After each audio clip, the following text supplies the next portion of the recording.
The inspiration for my project is the graphic novel The Arrival by Sean Tan, because I think he does an amazing job at establishing the setting, the mood, and just the overall energy in each one of his drawings without using a single word. And I wanted my project to have a similar effect, so I started off by illustrating what energy poverty could look and feel like in terms of the anxiety, fear, and the chronic stress it can cause,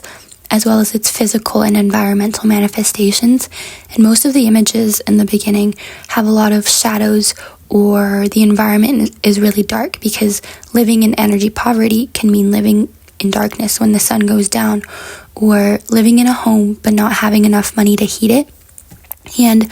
I was sure that I wanted to use charcoal for all of my drawings, because it's a resource that many people living in energy poverty still use to cook and heat up their homes, whether they use literal chunks of charcoal or it's just the residue from the wood that they use. And it's also a material that really allows me to get the depth and the contrast that I needed for my drawings. So the setting for many of my earlier drawings is darker,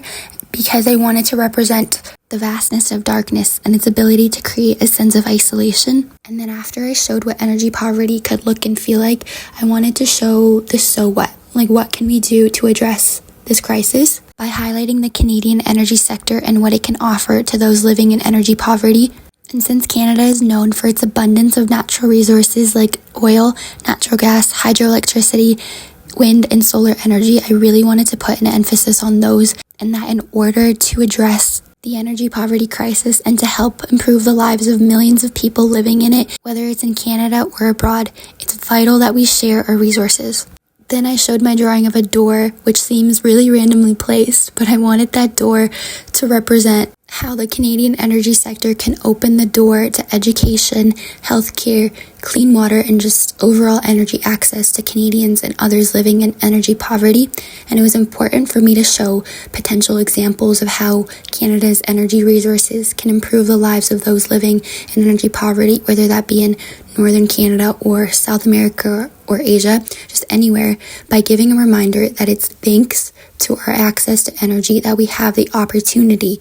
to experience moments that we normally take for granted, like cooking a warm, cozy meal in our properly lit kitchen, or taking a hot, relaxing bath after a long day. And lastly, another aspect of my project that I wanted to highlight is that the action of me adding shadows with charcoal or adding highlights with my eraser can be compared to the actions that we take to address energy poverty. So for instance, me adding the shadow to my wind turbine drawing can, in a way, be compared to a Canadian organization bringing energy access to a remote community in Northern Canada. And I'm aware that the latter has a much bigger impact than just me drawing a shadow, but it's the idea that whether the shadows I draw or the actions that we take are small or big, they all come together to create our desired outcome. And in the case of energy access, the steps that we take, whether they're small, like providing more efficient light bulbs, or big, like building a pipeline so that Canada's oil can reach more countries,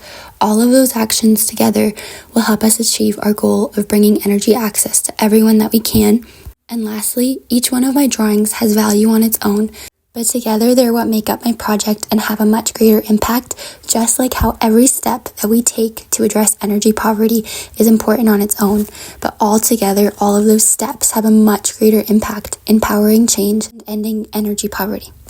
So yeah, that's my project. I hope you like it, and thank you for watching.